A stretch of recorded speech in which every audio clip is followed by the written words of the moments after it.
when you have B being the only dominant allele in your combination, it's going to have to be blood type B.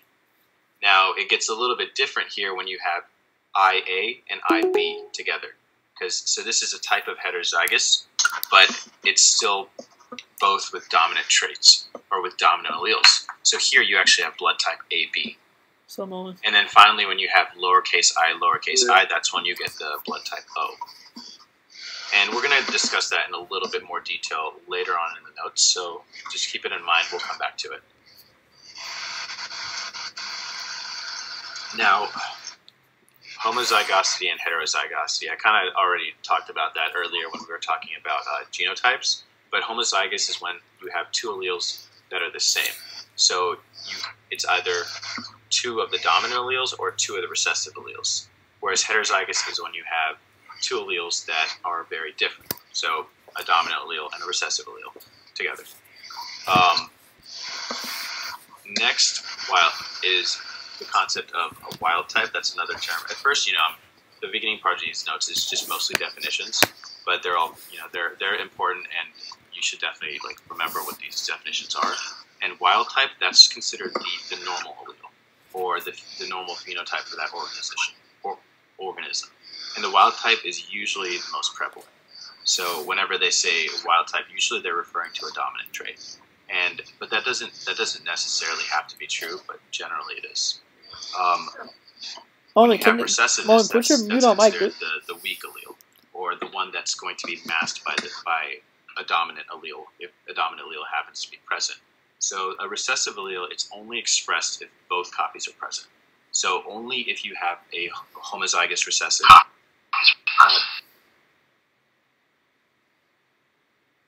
Did someone have their mic? Oh, okay, sorry. Okay, it's only expressed when you have homozygous recessive. So if you had the case of the lowercase t, or lowercase I in terms of blood type, then you get the recessive trait. Yeah, okay. So now there's also a couple other types of inheritance, and these are a little bit different. So we have a few blanks here. For the first one you have, this is the standard. This is like the Mendelian inheritance, the standard way to do it, and it's called complete dominance. And that's the way that we're all used to hearing. It's just, big A is dominant, big A is dominant, little a is recessive. So anytime a dominant trait is there, it's going to mask the recessive allele, and that's standard. So the next type, now this is where you still only have two alleles, but they're both dominant alleles. So you don't have a recessive allele in this gene pool. And in this case, they're represented by two different letters, both capital letters. So if you have big A, you have the phenotype of A. If you have big A, big B, you have the phenotype of both A and B mixed together. So an example for that would be the blood type alleles. But, I mean, in this little table right here, we're just talking about when there's two dominant alleles, not just not two dominant and a recessive. Oh, hold on. Oh, perfect. Dr. Sutton, I can see your screen as well.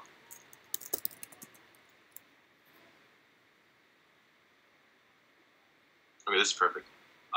Dr. Sutton, is this going to close out of your screen if you are leaving the room later?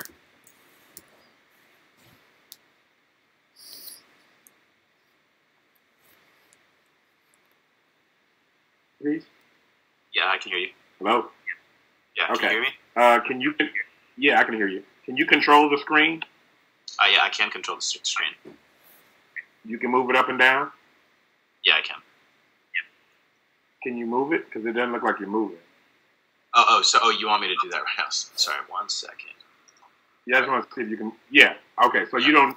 So yeah, I put it up on my screen. Okay. And so that means you can move it, right? Okay, good. Okay. Is that going to get in the way of, if you're teaching another class later and have to leave the room? Is that going to remove the screen from our view, whatever here? I don't know, but I will leave it up And yeah, I'll just leave it up, and I'll figure it out. But no, you should be okay today. But I am about to leave. I'm about to leave. Okay. Okay, and actually, I guess we can talk about this later. I'll give you a call, but next time, if I can log in through one of your logins, I think it'll be better because I don't want it to kick me off right now when you leave either. I want to make sure that doesn't happen. Okay. All right. Okay. Perfect. All right, so codominance. Like I said, an example of codominance is the blood types, so A and B. So that in terms of blood types, a few things that you have to know about that are going to be pretty important in terms of answering questions is you have to know exactly what type A and type B actually means, and not just know that, oh, you have type A, you have type B, you have type O, you have type AB. So what specifically is important about this is that you have all of these different types of red blood cells in your blood have different types of antigens. So type A cells, they have A antigens. Type B cells have B antigens. Type AB cells have both A and B antigens. And this is especially important because when let's say you are donating your blood and you have type A blood and it's being given to somebody with type B blood, the reason why that's not going to work out is because when you have type B blood, you have anti-A antibodies within your blood. So if your cells sense that there is type A antigens on some of the blood that you've just taken in, that has just been donated to you, the antigens will go and attach to all these new blood cells that you've just gotten. They're supposed to help you, but it ends up causing agglutination, and you have blood clots, and eventually it'll start a whole inflammatory response, and the immune system will kick in. So it'll pretty much attack the blood that was just donated to you. So that's why you can only, if you have type A blood, you can only donate to type A or to type AB.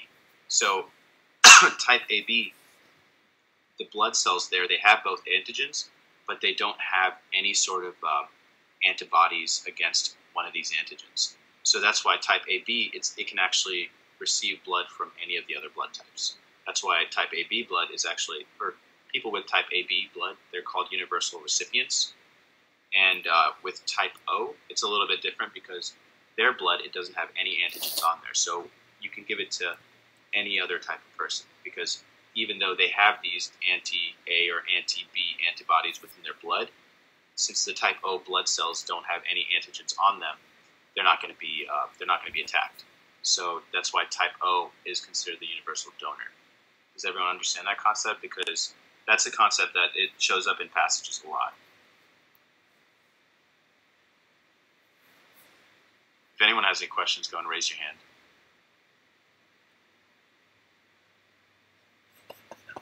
All right, so no questions, so I'm just going to go ahead and keep going. If you guys do end up having a question about anything I'm saying, you can interrupt me whenever. This is very informal. Okay, so the next concept we're going to talk about is incomplete dominance. So incomplete dominance is when you have two different traits, and when you have the heterozygous of those traits, you actually end up with a trait that's in between the two. So the classic example is with Mendel. He noticed that pea plants, when they have flowers, they have either white flowers or red flowers, but at the same time, since there's incomplete dominance, when you have heterozygous, they end up having a mix between the white and the red, and they have pink flowers. And the way that that's different from codominance, sometimes codominance you can see in actually I think it's the fur of some types of animals. I think cows actually have it when you have the trait for white and the trait for brown. I don't know if it's fur or it's skin color or whatever cows have. It ends up having splotchy white and brown skin. So it doesn't actually mix and get you a tan skin or anything like that. It'll have both traits being exhibited at different spots of that cow. Whereas in incomplete dominance, you're actually mixing the two. So instead of having splotches, you have pink with the flowers. A moment. And here we go. Another example of incomplete dominance is the color of chickens. So when you have a cross between black chickens and white chickens, that actually ends up giving rise to bluish gray chickens. So it's kind of it's not that intuitive with this example. I actually don't like this example that much, but I guess kind of between black and white chickens. So you have bluish gray. Yeah. Next thing we're going to talk about is penetrance. So penetrance, what that is. It's the frequency that a genotype will result in the phenotype. So even though your alleles might code for one thing, doesn't mean that your body will actually exhibit that. So when you have 100% penetrance, that means that exactly whatever the genes say, you exhibit. But that's not always the case. But for most MCAT questions, you can assume that's going to be the case, unless they're specifically talking about a passage where they're discussing penetrance. Then they might mix it up a little bit. But in that case, all the information that you need to know about that kind of situation, it's going to be shown to you in the passage. So the example here in this notes is that when you have 100% penetrance for genes saying that you're going to be smart, then you'll definitely be smart. So if you have less than that, even if the genes say that you're going to be smart, you can end up not being smart, which would be unfortunate. So you get screwed. Now, expressivity, that's another term that you need to know. What it means is it's basically to what degree a penetrant gene is expressed. So constant expressivity means that your genes, it means that if your genes for being smart manage to penetrate, then your IQ is 120. But when you have variable expressivity, that means it doesn't have to be 120. It could be 130. It could be 125, which still means that you're smart. But it's how smart are you actually? So now here, hold on one second. I'm going to pause it right here because someone just walked in. I'll be right back. Moment.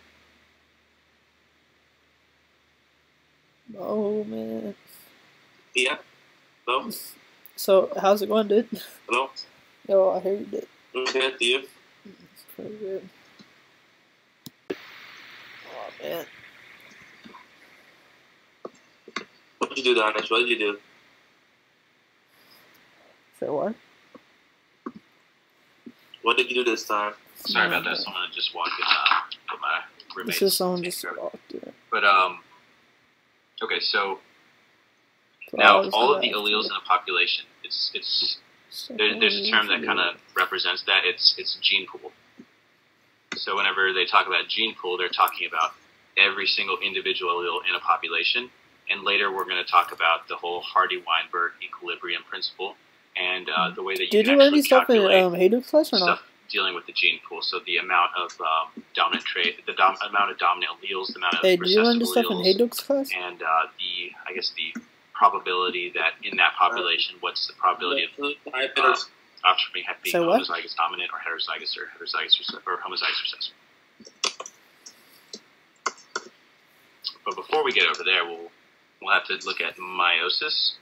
So last time we talked about mitosis for a little bit. So here we're gonna look at meiosis, but mostly in the sense of how it's different from mitosis, as opposed to going into each single type of thing. It's going into meiosis 1, anaphase 1, all those little individual things. So the significance of meiosis is that it introduces genetic variability. That's very, very important, the fact that it introduces genetic variability. That's the reason why eukaryotes and more advanced type of animals are a lot more complex and a lot more successful evolutionarily than prokaryotes, for the most part. I mean, it's not that statement's not necessarily true, but it helps in terms of the species fitness of a species such as humans. And the way it introduces genetic variability, it's through genetic recombination. And genetic recombination, it's pretty much the product of independent assortment and crossing over. Those are the two main types of genetic recombination that lead to genetic variability.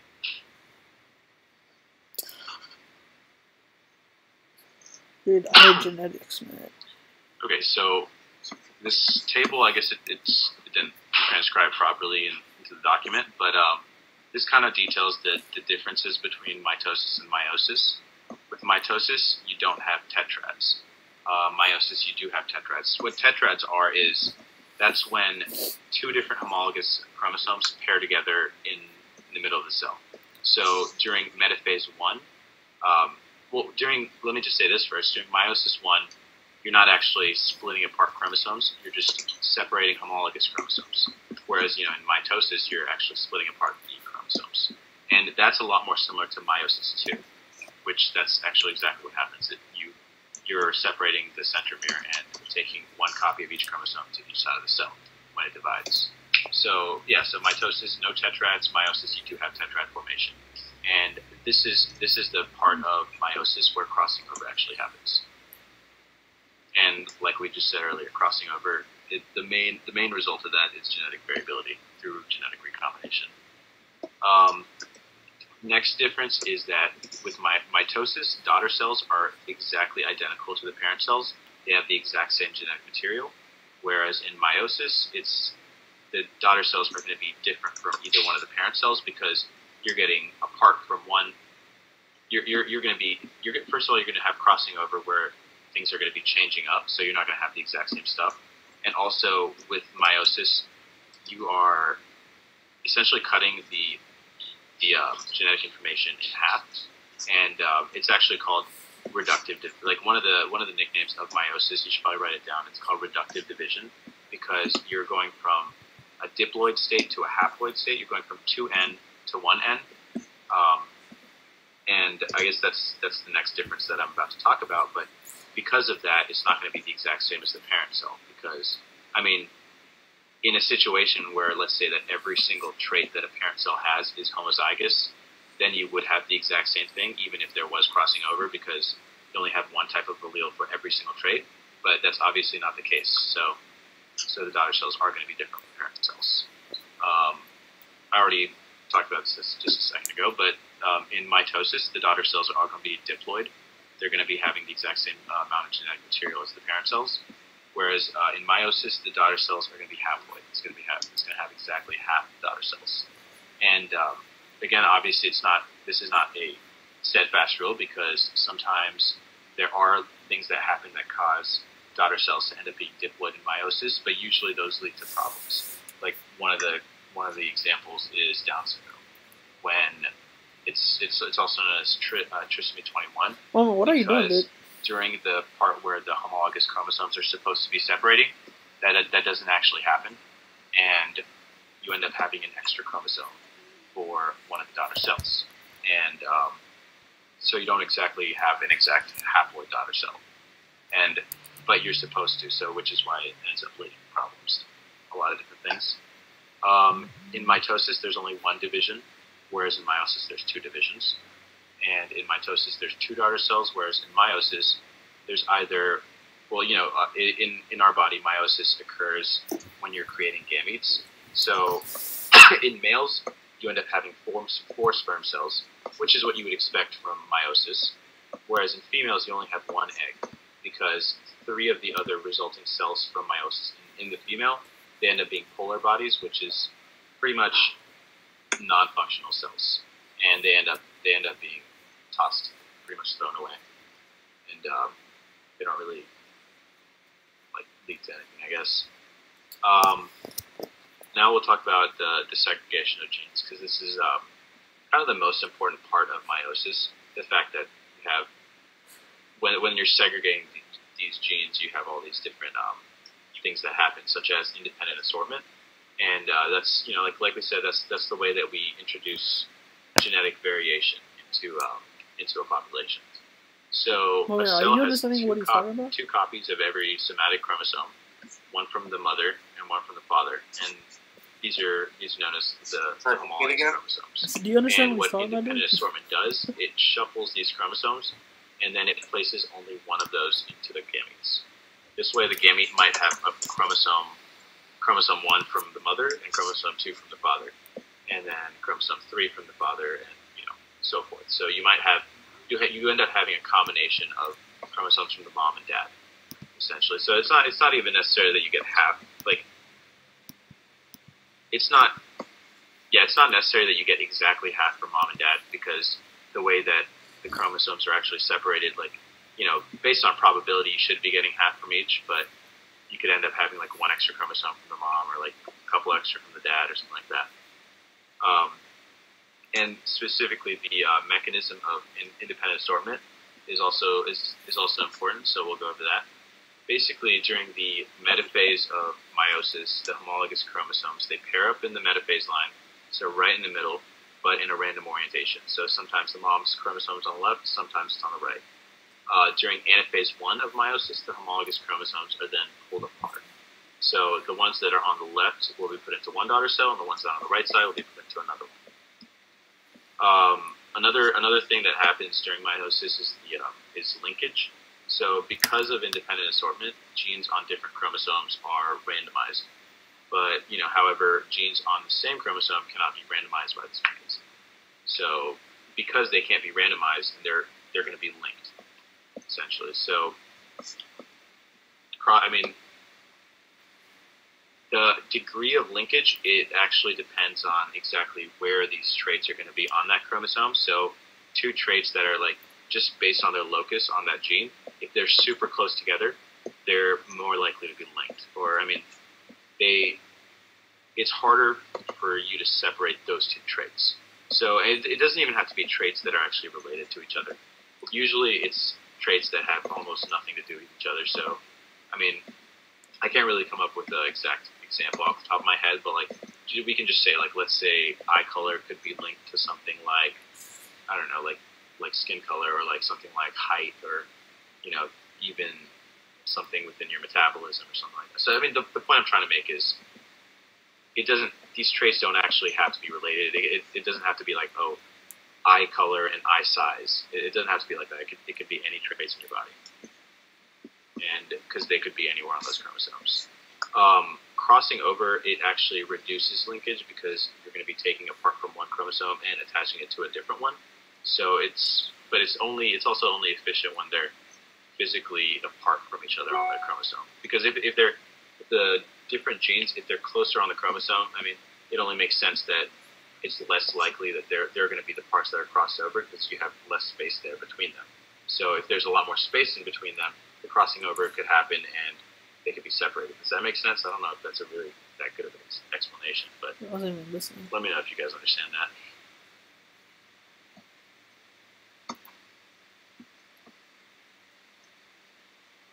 Nobody's typing in the chat box. There we go. Cool. That's good enough for me. I'm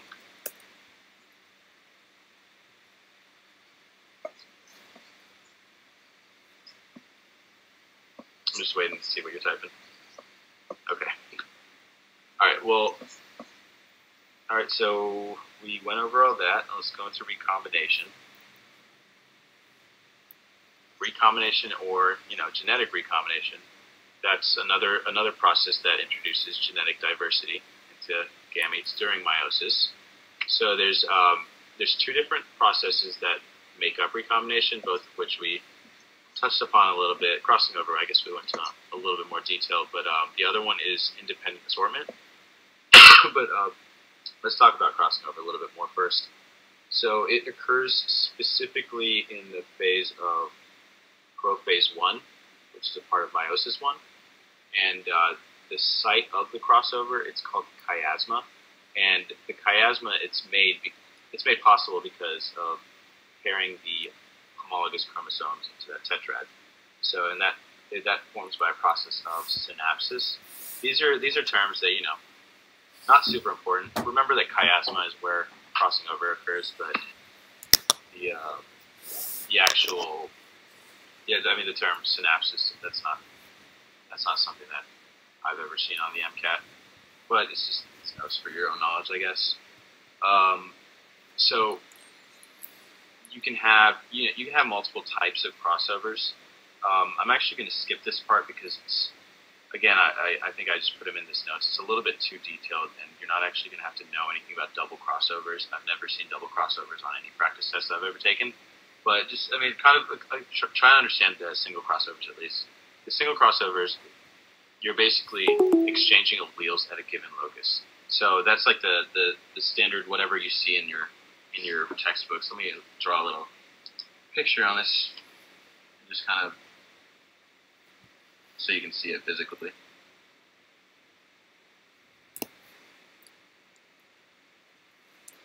So that's when your chromosomes actually just cross over like that. And what happens is you get these two parts like pretty much exchanged. So you end up a part of this chromosome will end up on this one, and the part of this chromosome will end up on this one. So you're basically trading some of those traits. Sorry for my makeshift drawing, but I think Dr. Sutton actually has a whiteboard that I can plug into my computer. So next time I see him, I'm going to get that from him, and we'll have much better drawings. But I think for the sake of the biology stuff, we don't really need it. But once we get into chemistry and physics and we're looking at equations and stuff, that whiteboard is going to be super helpful.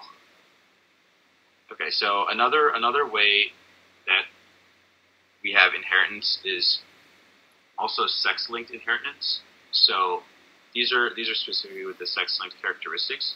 All that means is, you have all these different chromosomes, but remember, one of the pairs of your chromosomes is a special type of chromosome called your sex chromosome. So these are the ones where you have the X chromosome and the Y chromosome. These are the only types where you actually have two chromosomes that don't even look the same in terms of the chromosome map. When you have characteristics that are on these chromosomes, you have sex-linked inheritance. So that's what we'll talk about for a second right now. So usually you're going to be having these sex-linked characteristics discussed in terms of the X chromosome, because there's two of them. It's a little bit more, I don't know, for the MCAT, I guess it's just a little bit more intuitive, and it makes more sense. It's easier to test on. There's also the fact that the X chromosome is a lot bigger than the Y chromosome, so there's a lot more traits on there. There's actually very few genes on the Y chromosome, and it also has very few genes of actual importance. All of the sex-linked alleles, they're carried on the X chromosome for our purposes. Obviously, in terms of your sex determination, you can either have two X chromosomes or an X and a Y. When you have two X chromosomes, you're a female. When you have an X and a Y, you're a male. So this really plays a part in the way that sex-linked inheritance works in terms of our Punnett squares, because when we're looking at a trait that is just on the X chromosome, that having that Y chromosome in the Punnett square, it basically you can't really mask the other trait. So that's why a lot of times sex-linked traits, you have them more prominent in males. So, I mean, because there's only one X chromosome, so in the male. So whatever trait you have there is the one that's going to be exhibited. Whereas in the female, since you have two, you can mask one of the alleles by the other. Whereas in males you can't. So one of the examples of that is actually hemophilia. So hemophilia is a sex-linked trait that's pretty commonly discussed. It's a lot more prominent in males. So I think there's actually one. There's a Russian royal family or something where like pretty much all of the males, they're all SARS or something like that, whatever they're called. They all have hemophilia, and it's because it's just a lot more. It's just a lot more prominent in males. And I'll kind of draw a little example Punnett square and throw it up on the screen, just so you can kind of see what that looks like. Hold on, I have a feeling that you guys kind of know how this works. And I'll do it for hemophilia. So I'm going to say that the mother is a carrier of hemophilia. So her two different alleles are X with a large H and X with a small h. And we'll say that the father is normal, so it has regular H.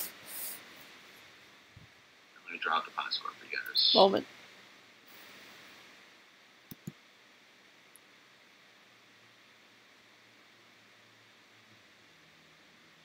Okay, so actually, I wonder if I can draw on this document.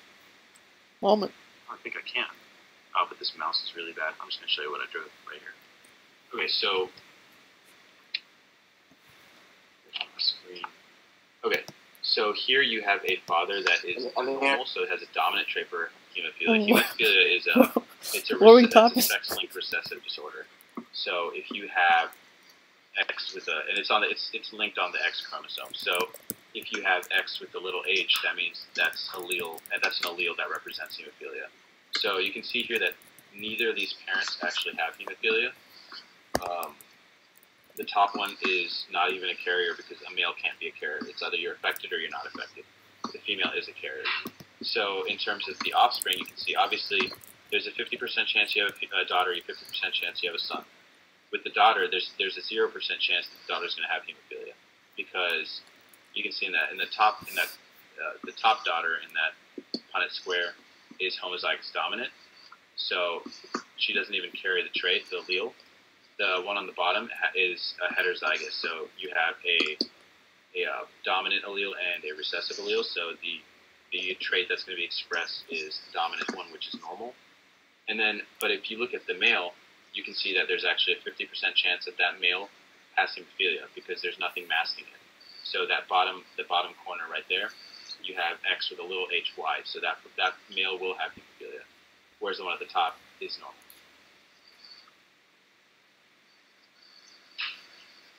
So that's just a little example of sex-linked characteristics.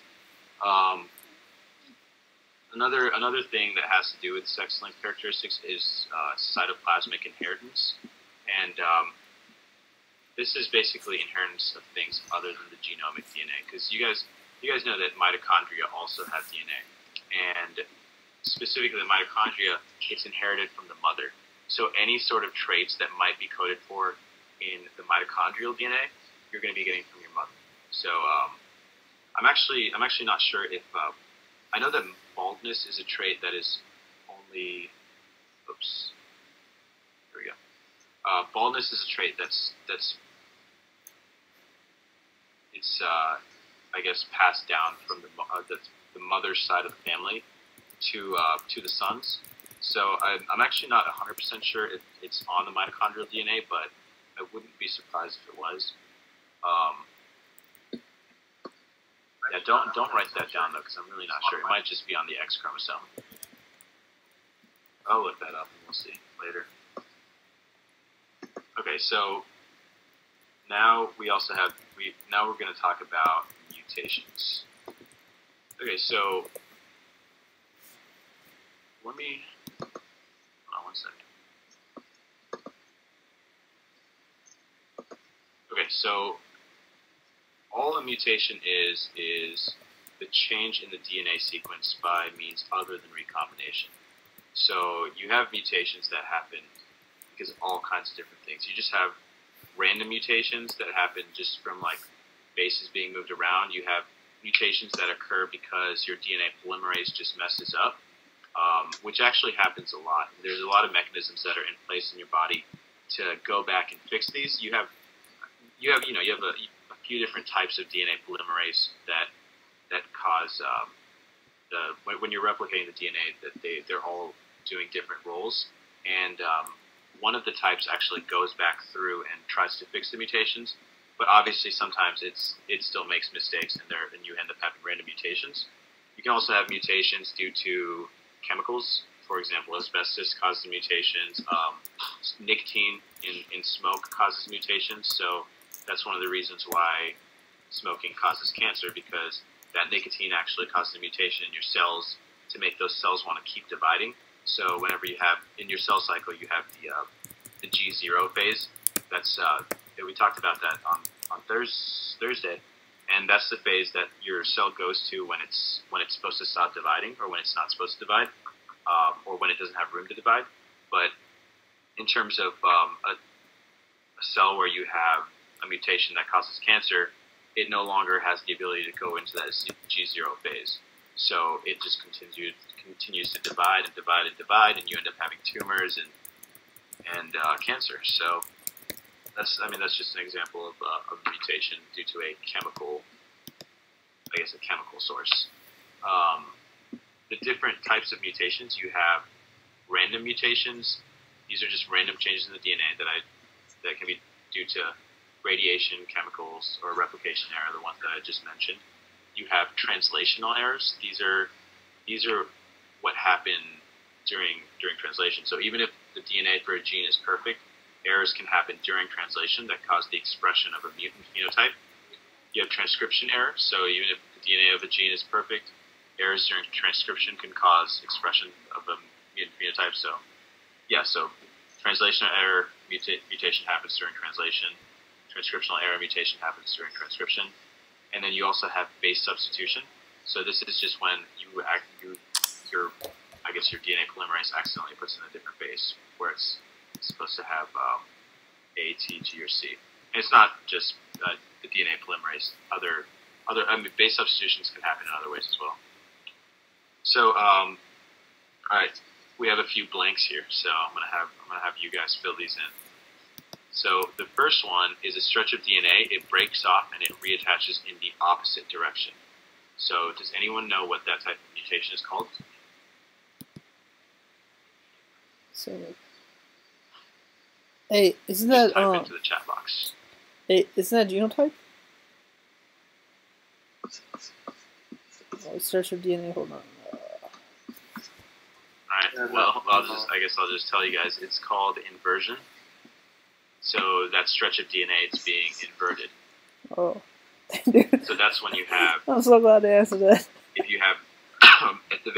usually it happens at the very end of the chromosome, where a piece breaks off, but it reattaches in the reverse orientation.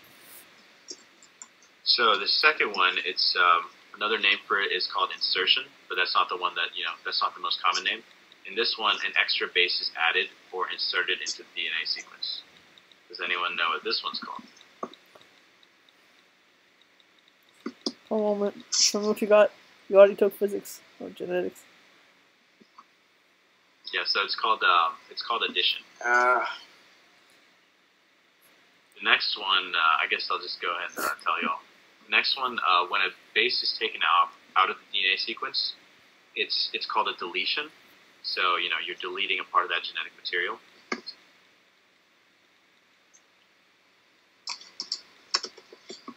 When a single addition or insertion or deletion mutation happens, that's specifically called a frameshift mutation.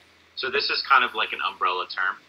An addition and a deletion, they're both types of frameshift mutations. And the reason why it's called a frameshift is when you add a base into the genetic sequence or delete one out, it's changing it's pretty much changing the position of all of the bases after it. So these are usually the more deadly type of mutations, because not only is it just messing up that one spot where there's a mutation, it's messing up the entire frame of it. So when you get those bases, or when that DNA is transcribed into RNA, and then later it has to be translated into an amino acid sequence, because everything is moved over one. Remember how in translation we're dealing with codons, we're dealing with 3 bases at a time, and that's how you come up with what amino acid is going to be added to the sequence. Because everything is moved over now, 3 that was going to be here, it's actually over here. So it's a different 3. So you could potentially have a different amino acid being added. And because of that, you're messing up the entire protein. Now the protein is no longer functional. Whereas a different, you can also just have the opposite of, or I guess the other category of mutations other than frameshift mutation. You guys should write it down. I don't think there's a blank for it, but it's called a point mutation. That's when there's only that's an example of a point mutation would be like a substitution mutation, a base substitution mutation, where you only get rid of one of the bases and put in a different one. So the frame is not actually moved. So it's usually not as bad. A lot of times it doesn't even have an effect, because the way that the amino acids are translated, there's a number of different codons or 3 base codes that can result in a certain amino acid. So if you look at the table with all of the different codes and the different types of amino acids, there's multiple types of codes that still lead to the same amino acid. So you could have like a G substituted for a C and still have like a cysteine, for example. Okay, so the next blank, this is for a stretch of DNA at a different part of the chromosome. It breaks off and it reattaches at a different spot. At that moment, do you have a question? Transposon. So it's translocation, so it's pretty close. That's called a so when it breaks off and goes somewhere else, it's called translocation. The next one is it's simply just mispairing. A mispairing mutation is when you don't have the right base pairing with the one it's supposed to pair with. So the A, it's supposed to pair with a T. In a mispairing mutation, maybe the A is pairing with a G or a C instead. Or if you don't have a G, when a G is not pairing with a C. So these are called mispairing mutations. Does you have a question?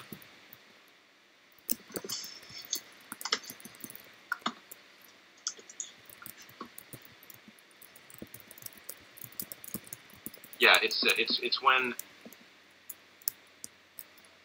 so in base pairing, A would pair with the T, and the G would pair with the C. So mispairing is when that doesn't happen.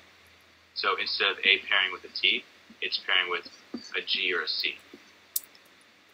So yeah, cool. All right, so you have, obviously, I guess the connotation with mutations is generally that you expect something bad to happen, but that's not necessarily always the case. In fact, a lot of times you have very advantageous mutations as well. So these actually end up in traits that help the organism. So, for example, the mutation that causes flies to become wingless is actually helpful when that fly is in an environment which is very windy, because that way it's not in the air and just being blown somewhere else. Another example is you might have a mutation that may make someone a little bit taller or a little bit smarter, and a lot of times, mutations are part of the reasons why we evolved the way that we did.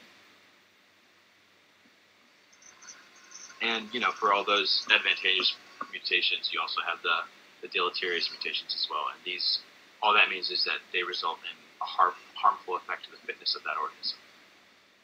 So an example would be a mutation that causes a person to be sterile or to not be able to have kids.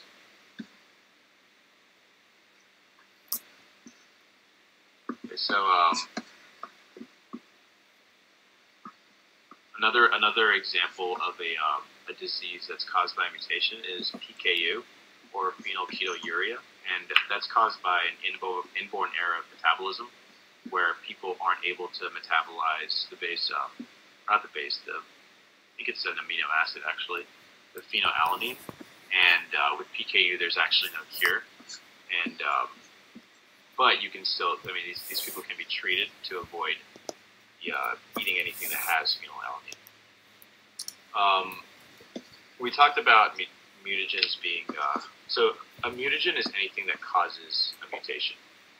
And specific types of mutagens are called carcinogens, and those are something that causes a mutation that causes cancer. But they don't always have to be a mutagen. Sometimes they're direct mitogens, which means they increase mitosis. So instead of, not always is it a mutation that's causing cancer, it could also be something that directly increases the rate of mitosis of the cell. So not all mutagens are carcinogens, and not all carcinogens are always mutagens either, so it's a little interesting.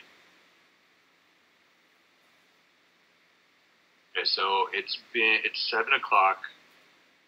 We are about halfway done, so I guess we're good on time. I'm going to get through, we're going to go over Hardy-Weinberg, and then we'll take a little break, like a 5-minute break, and then we'll get back to everything. And then at the very end, I'll email you guys some homework, because last time I forgot to do that. Okay, so the Hardy-Weinberg principle, there's 5 different assumptions of it. Why don't you guys type into the chat box which ones the ones you remember, the ones, or what you think they are.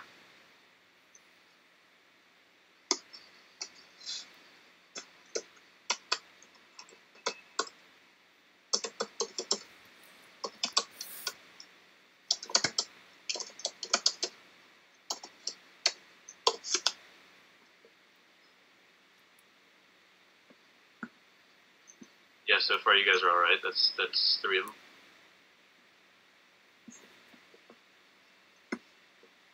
Okay, So the five I'll read you what I have on my notes, but those three are all correct. The first one is that you have an infinitely large population. So John, that's the one you said. The second one is that you don't have mutations. The third one is that you don't have any migration or genetic drift. So that kind of goes along with what you said, Moment, the fact that it's staying constant because you don't actually have things coming in.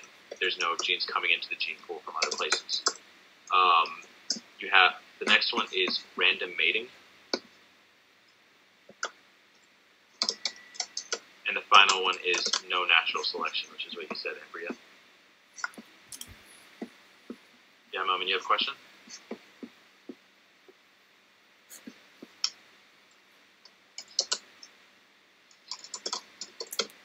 Moment, why can't you just talk to mic on?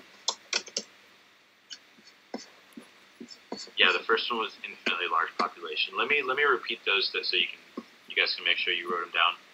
First one is infinitely large population. In fact, I can even just type them in the chat box. Can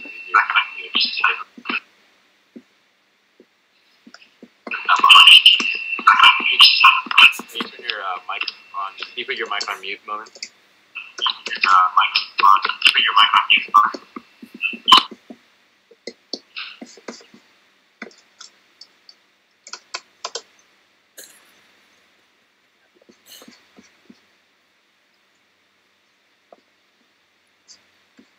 Okay. So I typed in those are the 5 assumptions of the Hardy-Weinberg principle. Moment, And did you learn this obviously in this isn't a very Hayduk's class? This doesn't actually hold exactly true to how our population is or how any population Say it again? on Earth You learned is. this in Hayduk's But class?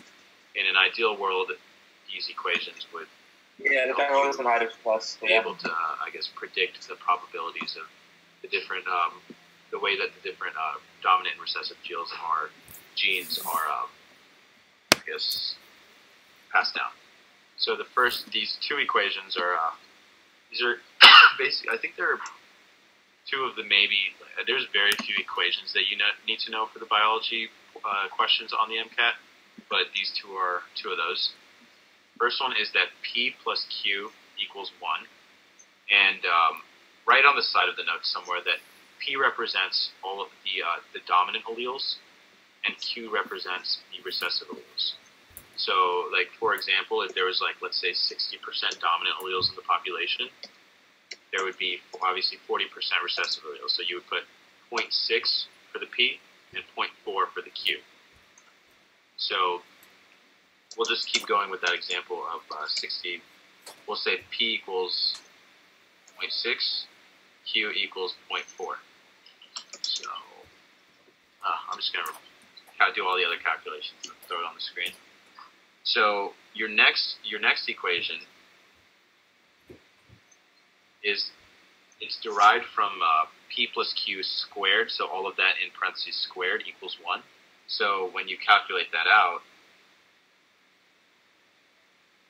you get P squared plus 2PQ plus Q squared equals 1.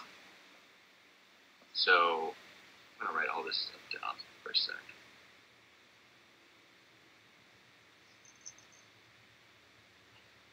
So now you have 3 different parts of that equation. You have P squared, you have 2PQ, and you have Q squared. So P squared, what that represents, that's the amount of homozygous dominant. 2PQ is the heterozygous, and Q squared is the homozygous recessive. So kind of like this. So this is what we have. This is what we have so far.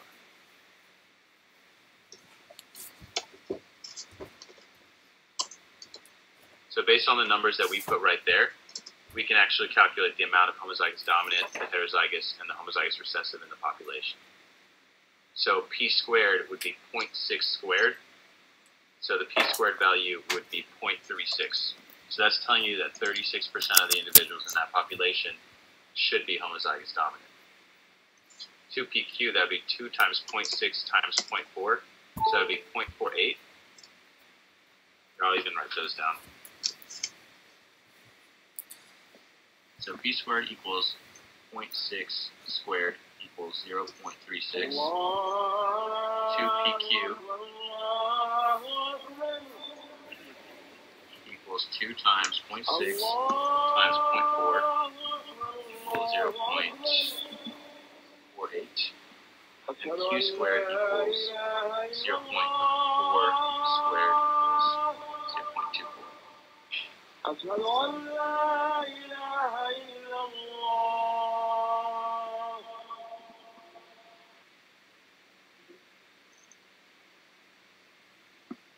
Okay. So when we do our calculations, let me get the right part. So when you do our populations, we can see that based on the numbers that I chose, you have 36% being homozygous dominant, 48% being heterozygous, and 24% being, whoa, I did a terrible calculation right there. 0.4 squared is not 0.24. 0.16. So 16% of the population is homozygous recessive. Okay. So now another thing that you need to know how to do in terms of those genetic problems with the Hardy-Weinberg principle, and really more in terms of the Punnett squares that we're going to have to deal with is test crossing. And so test crossing, that's what it is when you need to find out when you know that something is a dominant phenotype, you don't know whether it's homozygous dominant or heterozygous. It could be either one. So in order to do that, you cross whatever individual you have there that you're not sure whether it's big A, little a, or big A, big A. You cross it with a, little a, so with a homozygous recessive. Because based on that, the way that when you do those Punnett squares, you can figure out whether that individual that's in question is either heterozygous or homozygous dominant. Because if you crossed it with a heterozygous, then half of the offspring will have to express the recessive phenotype. Whereas if you did it with the big A, none of them are going to express the recessive phenotype because all of the daughter individuals or the offspring will end up being heterozygous, so they're all going to have the dominant trait. So, and then another thing that they do on the MCAT a lot is the back cross. The back cross, that's when you have, it's kind of weird, but you have two parents that have an offspring. They take the offspring and mate it with one of the parents. So usually it's with like twins, so it's not that weird. You have the different generations are named different things. So you have the first generation that does the cross. It's called the parental generation, or P, and that's obviously the generation of the parent. On the pedigree, that's the very top. That's the first one. So the second generation, it's called the F1 generation. So those are the children of the parents. So that's the second row of the pedigree. And the third type is F2, and that's the third generation. Those are the grandchildren of those original parents. So that would be the third row. Any questions so far? Because we're about to take a break. So if anyone has questions, let's go ahead and ask them before we do that.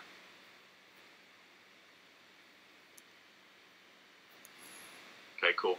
All right, so I am going to pause for about like 5 minutes. Let's come back here at, so it's about 7:15 almost. We'll reconvene at 7:20, and we'll go ahead and go into evolution.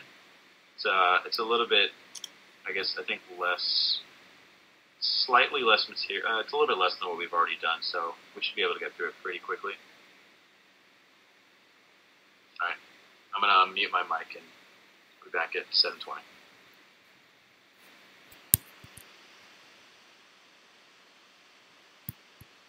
Moment. I'm here. What's up, dude? Good. So, I didn't see those the Macabaki documents. Did you want to give them to me on your USB? I guess. I'll take a look at them in a bit. Okay. Yeah, that's fine. You can do it later on. Yeah. All these things are in Heidel's class, so this is like a good review for his class. Really? Yeah.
So what do you think about this class so far, dude?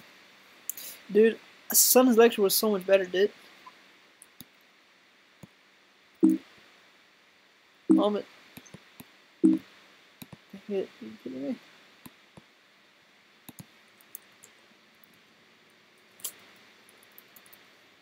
Moment.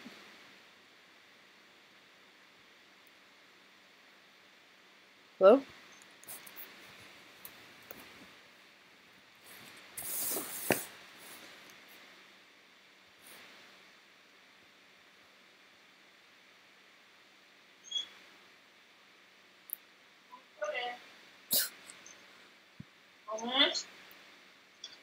Moment.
Hey, Moment.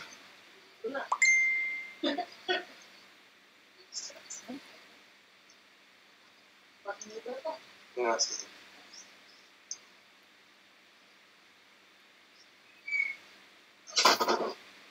Hey, good moment. Your mom came, she was talking on the mic, like, I don't know. Sorry. Yeah.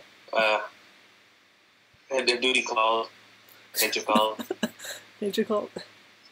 It's hilarious. Yeah. I'm trying to So see how are you enjoying your break? Dude, I'm miserable, man. I hate it. Yeah. I can't wait for it to be over. I wonder what Ilsa's doing. Ilsa doesn't respond to me. But she said invite her to the thing. Oh, she didn't invite her? I'm trying. I don't know which one she uses, though.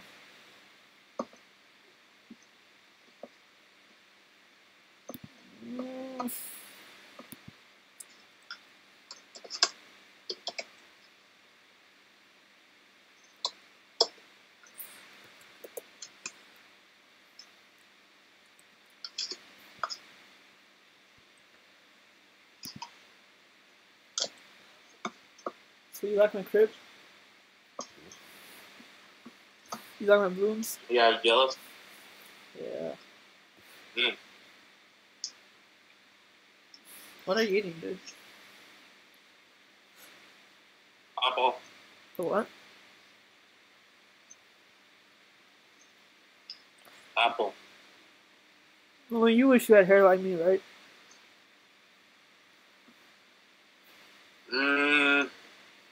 Maybe. Maybe, yeah, don't be jealous. I try not to be jealous. I'll try. Oh, okay. You mean by the What life? about Daryl's there? The what? What about Daryl's there? Daryl? Man, he got nothing on me, moment. Daryl ain't got nothing on me. You know Daryl? You know Daryl? Huh? I know Daryl for a while, dude. I know him for... Daryl's more fun than you. No, he's not. He ain't got nothing on me, dude. He wish. You wish, my dude. Oh, what about Ali? Huh? What about Ali? Which one? Ah, Oh, let me see the sword again. So a moment. I don't get it, dude. So you're not scared that sword might fall on you when you're just leaning back one day and it's like fall on you, dude? no. Huh? No, I've been there for like a year. Dude, you know how stuff tend to get rusted, right? Loosen up and everything. But if it falls down, hopefully it'll fall down like this. I'll go over here. So. No. I mean, what if you're leaning back and one day like bam, this falls down on you?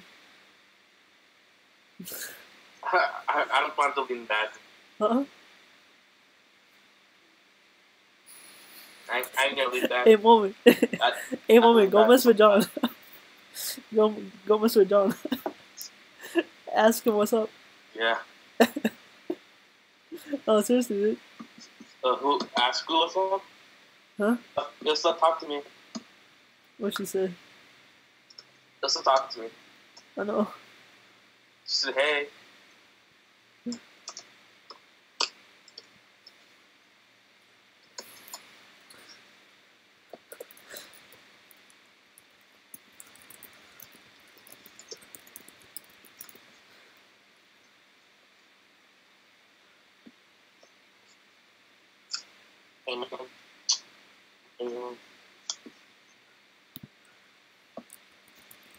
You in a fight, bro?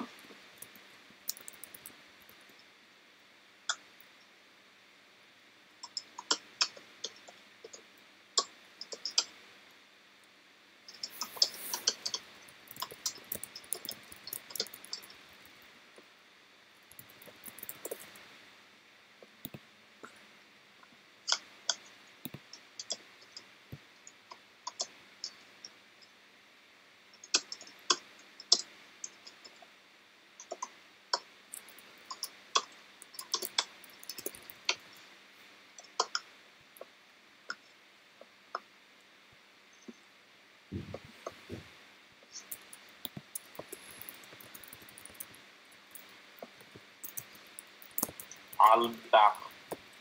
At the Terminator. Are you the Terminator?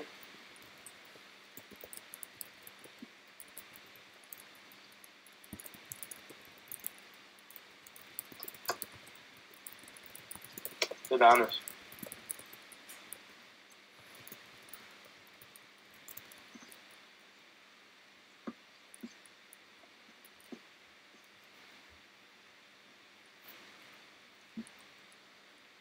Alright, now that everyone's back, we can get started. Okay, so evolution. So evolution is basically the concept of, based on the concept of natural selection. So one thing that's very important for natural selection is fitness. So fitness is defined as the ability to pass your genes on or to have reproductive success. So yeah, it's obviously not, it's not just to, be able to run really long and be jacked. It's to be able to have kids and to be able to pass on your genes and your traits. Hey, so the classic trick question, it gives you an individual who's strong, healthy, long living, but can't reproduce. And it gives you another individual that is the exact opposite of that, but is fertile. So it doesn't matter, how strong or healthy you are. If you can't reproduce, then you don't have good fitness. So, they would have a fitness of 0 if they're unable to reproduce. Selection by differential reproduction. So individuals who reproduce more viable offspring are selected for, and individuals who reproduce less viable offspring are selected against. So I guess I already talked about it right just a second ago, but that blank right there, survival and reproduction of the fittest, that's just natural selection. Now, you have a few different types of natural selection in terms of a population. You have directional selection, and directional selection, what that is, it selects for traits on one extreme. So, in the example here is that for a selection for height of canopy trees in a rainforest. So, since the trees are all going to be competing for sunlight, the taller trees are going to be favored against. So, as the population, goes through time, it will get taller and taller because that's going to be selected for. So there's actually there's a few, I guess, two graphs that I guess I don't have on the notes that I put up here, but I'd like to show you guys. So for directional selection, let me show you what the graph looks like. These are the standard graphs that you'll find in any of your science books. So you have, it looks like this. So the dotted line was the original population. So here, like, you know, down in the x-axis, you would have whatever trait we're talking about. Here we're talking about height of a tree. And on the y-axis is the frequency of how much it is. So normally it's a bell curve, right? So if you're evolving for these trees to keep getting taller, that bell curve is going to move to the right. Because in the x-axis down here, this would be a shorter tree, and this would be a longer tree, or a taller tree. The next type is stabilizing selection. This is going to be selecting for traits that are moderate, and it selects against the extremes. So an example of that would be birth weight. When you have too low of a birth rate, then that means that baby is premature, so it has a lower chance of survival. What's happening? happening? Too high of a birth rate, it means that the mother's going to have much more of a difficult time delivering. So I know, dude. I a hear lot of you times, if typing. you have too high of a birth weight, then the baby is in the womb for too long, and it ends up having it's like you're having a not battlefield being able going to on get in your oxygen house. fast enough, which affects the heart and the lungs, and so that really affects their safety or their survivability as well. Yeah, I can hear So everything in your house the right middle now. amount of birth weight, that's the type that's selected for. So the graph for that. Yeah, I can feel that all up. the stitches in my neck, dude. Yeah, it's crazy. Show it to you tomorrow. So if the original is that dotted line again, so that would be a normal bell curve, but because it's selecting for the moderate amounts, the frequency of the middle birth weights there would be greater.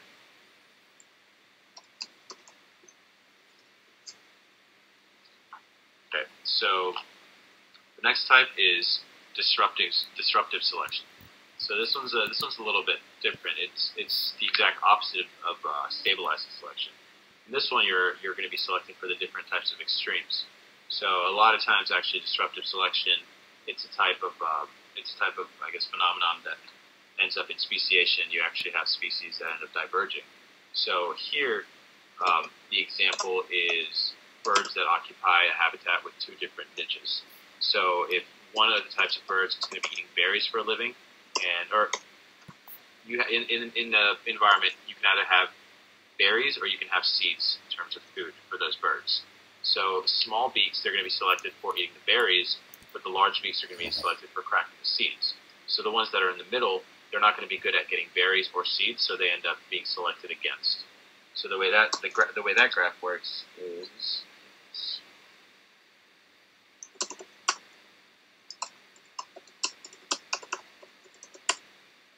Dude, you still talking?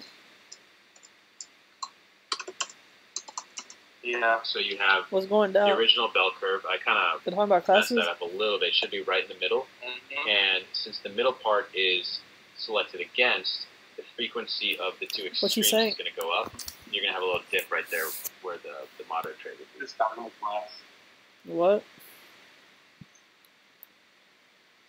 That shit, you're just talking like, what the I think we just lost one of our participants. So hopefully they'll be able to join the room again.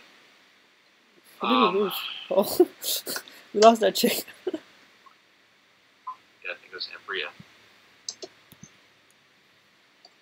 Okay, so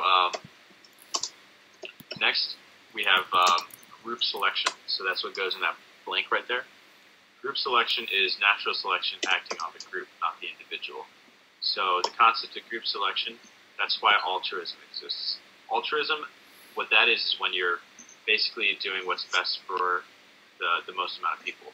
So you're not just taking into mind how certain actions or certain behaviors affect just you, but the whole, basically your group or your kin. Here, it's in terms of natural selection, it's specifically talking about your family, because your family are the ones that you're sharing genetic information with. So a lot of the different genes that your family has, you can pass on those genes if you help your family survive. And reproduce. So the definition is that you're Yep. sacrificing the individual, the Oh, fitness of the individual to benefit the fitness of the group or family, which share similar genes with the individual. When the benefit outweighs the cost, the altruistic behavior is selected for. You would not be talking about me, Mom. And okay, so evolutionary success as an increase in percent representation in the gene pool of the next generation. So if the frequency of an allele is increased, then that is considered evolutionary success. So that's kind of just the definition of evolutionary success, I guess. If the frequency of alleles of an individual increase in the population, then that's evolutionarily successful for that individual.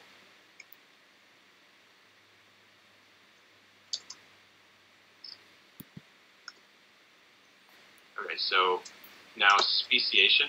In order to understand speciation, we obviously have to understand what the definition of a species is. So in order to be considered a species, a biological species, you have to be able to, 1, interbreed, 2, be able to produce fertile, viable offspring. So they have to be living and be able to pass on those traits through reproduction. And 3, you have to be able to do this naturally. So, I mean, a simple example is a dog and a cat, they can't interbreed. So they're obviously not the same species. Another example is horses and donkeys. So they can interbreed, and they can interbreed naturally, but their offspring, which are mules, those cannot.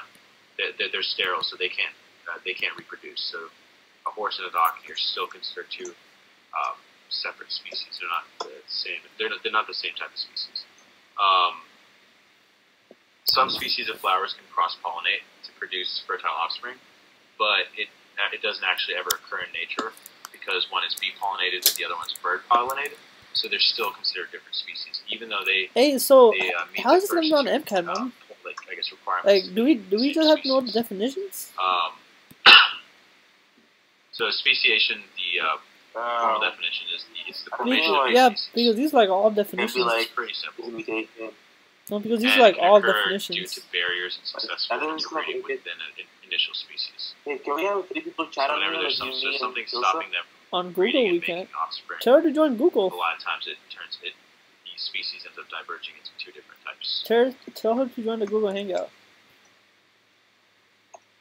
Okay, so the term polymorphism, that's just a fancy word for different forms of alleles and traits. You heard me? Let's talk about, polymorphism is not really a big deal. You don't have to, Yeah. I mean, I don't think that's going to end up showing on your I invited her again. more practice tests. No, but So, Mom, okay, so we'll talk about you know what I mean, right? adaptation and Like how are they gonna ask us this So- in Yeah. Adaptation is the genetic change in a population. how are they gonna ask caused it? by natural These are selection. like all So definitions. it's caused by Darwin's natural selection, not Lamarckian natural selection. So the difference between Darwinian theory and Lamarckian theory, Darwinian theory is correct. Lamarckian theory is, backwards and incorrect. Lamarck thought that whatever you do during your life, you can pass on to your kids. So in terms of giraffes, he thought that giraffes got really long necks because they were like stretching and trying to reach for the food in the trees or the leaves. And because over their lifespan, the giraffe's neck got a little bit longer because it was reaching up for those leaves. It's gonna be Pass that determined on, type and of the mutation kid, from the a kid pedigree. giraffe That's something. would keep doing that, and eventually they got long What? necks, but that was proven to be incorrect. Mom, what But you talking rather, about, dude? it's Darwinian's theory that you should know, because that's basically what we've been talking about for the last hour and a half. Specialization is the adaptation of traits to better fill a niche. So to basically better be able to succeed in the environment that they're in. And I guess we'll talk a little bit more about what a niche is, so you have a better understanding of specialization too. So an ecological niche is essentially what resources that the species is able to use to survive in that environment. So within one environment, there's a ton of different niches because obviously there's a ton of different species. They're not necessarily in direct competition with each other. They're only in direct competition if they're occupying the same niche, if they're using the same resources to survive in that environment. Okay, So, concept of population growth through competition. So, population growth, it's obviously it's going to be checked by competition because it's a simple theory of natural selection. If you're only the fittest will be able to survive because there's limited resources there, and you're going to be competing with other species for those resources a lot of the time. So a lot of the time when you're in the same niche as another species. Oh man, what do you mean? I think it will be determined like type of mutation from a pedigree. The same, other types Come of on, resources. man. Put it in simpler terms. I guess fresh water, like other things like that. Can't really come up with too much of an explanation. Why don't you talk to? You don't have to type. So when resources when they get scarce, then competition is going to increase. So when you have less resources, you have more competition, which makes sense, and that's going to slow down population. So you're paying attention? So you can't. So you're not going to have constant population paying attention. within species. Okay, so inbreeding is the concept of mating between relatives, and inbreeding it actually increases the frequency of homozygotes, and it decreases heterozygotes, which is bad because it decreases genetic diversity, and we've been talking about how genetic diversity is very important for the species to grow and to evolve. Inbreeding depression occurs because of the increase in the frequency of homozygous recessive detrimental alleles. So some species, like naked mole rats, they naturally inbreed because they stay in one small area, and they don't migrate very much. And usually this ends up in the detrimental homozygous recessive alleles. It results in them being eliminated because of so much, I guess because of the many generations of natural selection. Outbreeding is the exact opposite of inbreeding. It's mating with non-relatives, and it increases heterozygosity. Now we'll talk a little bit about bottlenecks and genetic drift. So, remember for what we talked about earlier with Hardy-Weinberg equilibrium, one of the things was no. Scroll back up in this chat box where I typed that in. Oh, nice. Yeah, so no migration. So a part of that is also no genetic drift as well. So you have, I guess, genetic shift and genetic drift, but essentially you're not going to be. You don't want random changes in allele frequencies in terms of a Hardy-Weinberg equilibrium because you're not going to be able to predict those the probabilities of the different types of genotypes. So a bottleneck is what that is. It's a severe reduction in population size. So one of the examples of what causes bottlenecks is a natural disaster that could potentially wipe out a majority of the population. Wait a moment. I invited her. Now we'll talk about the different types of evolution. What happened? So divergent evolution. What that is scroll down. It happens when there's same lineage, but they're evolving apart to be more different.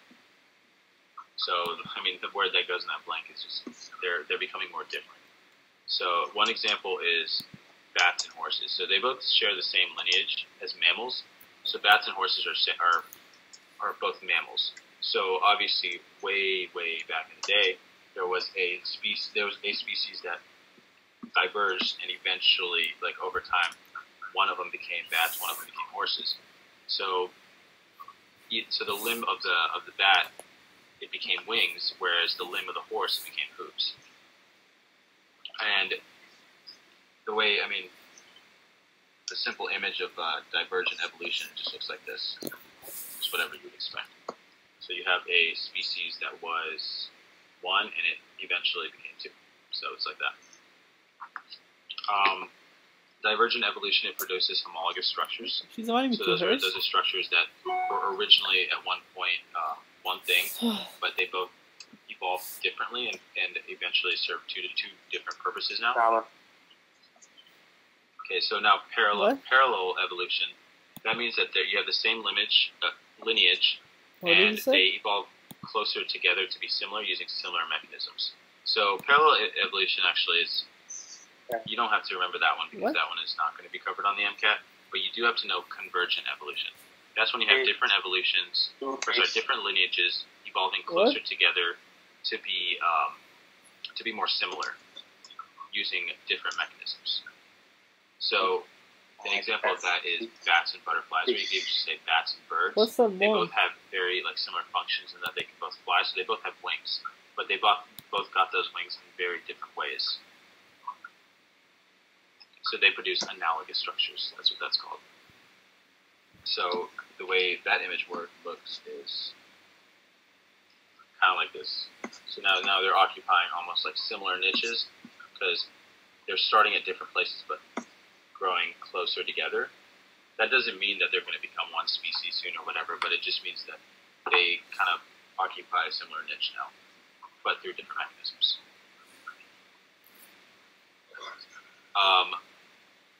We're going to skip coevolution because, again, that's not on the MCAT. It's not an MCAT topic. And we'll talk about symbiotic relationships.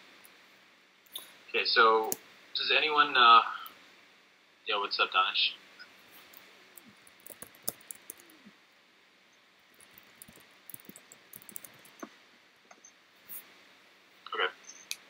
So there's 3 different types of symbiotic relationships. We have, the first one is parasitism.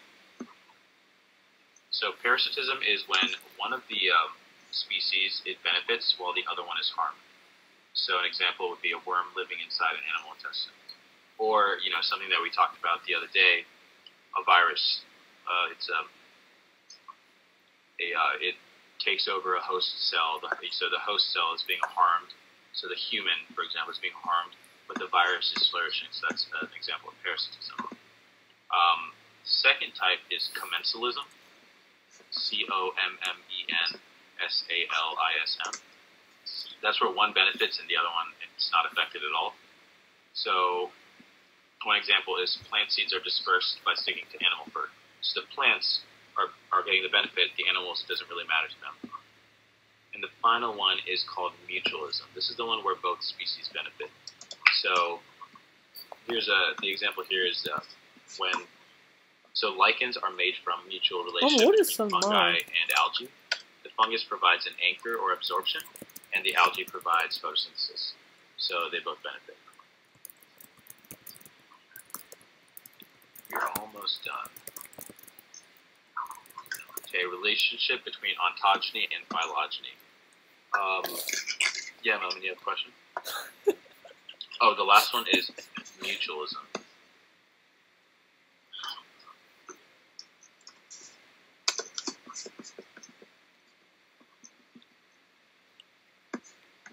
Okay, so ontogeny is the development through the life of an organism, whereas phylogeny is the development through the evolutionary time of the species. So ontogeny kind of has to do with similar to Lamarckian idea, where the changes that happen to you within your lifetime. But phylogeny is more throughout generations. I'm not going to go too into detail about that either because these are other things that are really not tested very much. And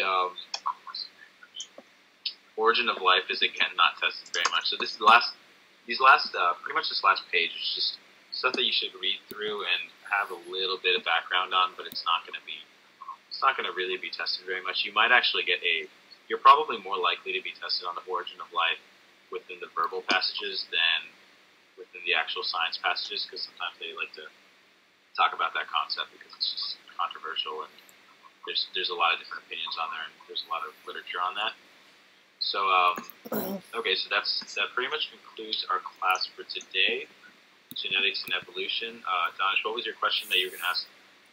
Oh, dude, I was just mad.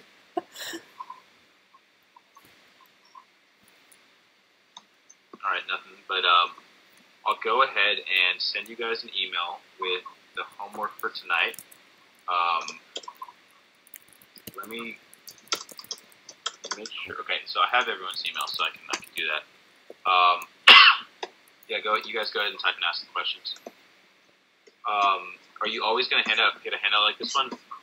For most of the For the biology classes, you will when I'm teaching them.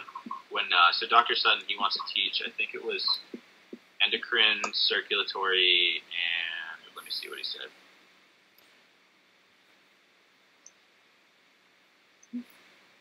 Cardio, endocrine, and respiratory. He's going to teach those, so he doesn't necessarily use the handouts, but yeah, definitely. I'll send them to you earlier next time.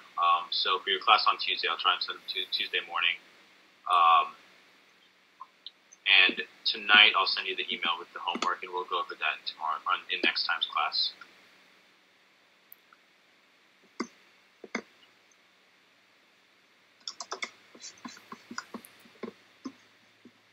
Yeah, what's up?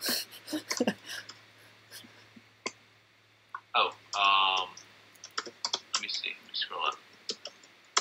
Are we going to finish micro? We actually finished pretty much all of it there, so we're not really going to go into micro anymore.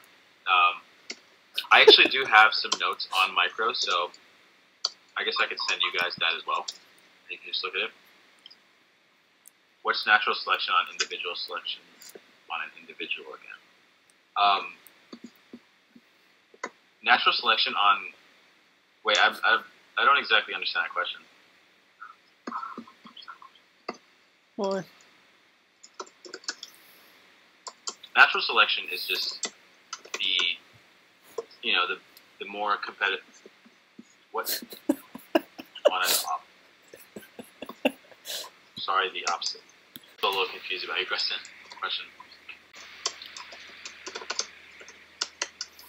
Moment, why didn't you just speak to him, dude? It'd be so much easier.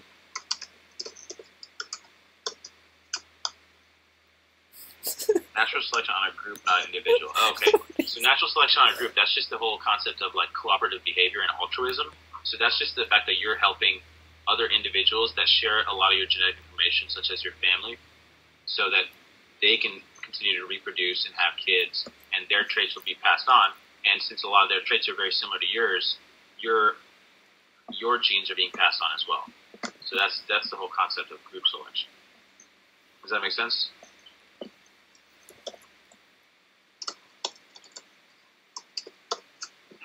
Alright, cool. Sounds good. So we'll go ahead and end this session. Expect an email from me in the next probably 5 minutes or so with the homework, and whatever micro notes I do have, I'll send that as well, so you can look at that in case we did miss anything, but I think we did cover all the important stuff. So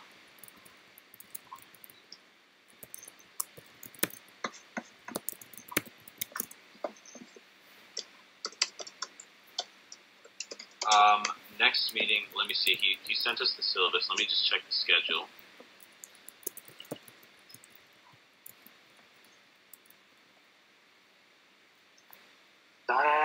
Yo. Okay, so next meeting is nervous and endocrine system. So I think Dr. Sutton did want to teach the endocrine system. So I'll talk to him. I think he didn't say he wanted to teach the nervous system, so maybe we'll do half and half or something. Like I might get the first hour, he gets the second hour, something like that. But I'm not sure. We'll see.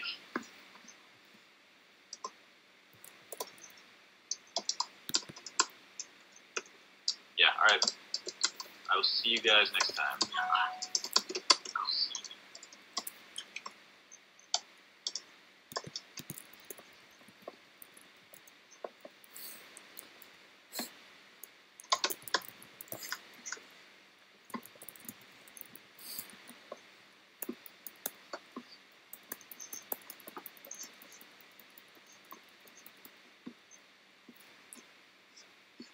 Oh, man. Oh, jeez, I didn't mute. So what's up, Moment? Right. So you? Oh, that was Vish. Who's the last person? Who? Who? Someone just said something. The guy. Oh, that was Vish. I don't know what it was. Maybe it was. Yeah, that was Vish.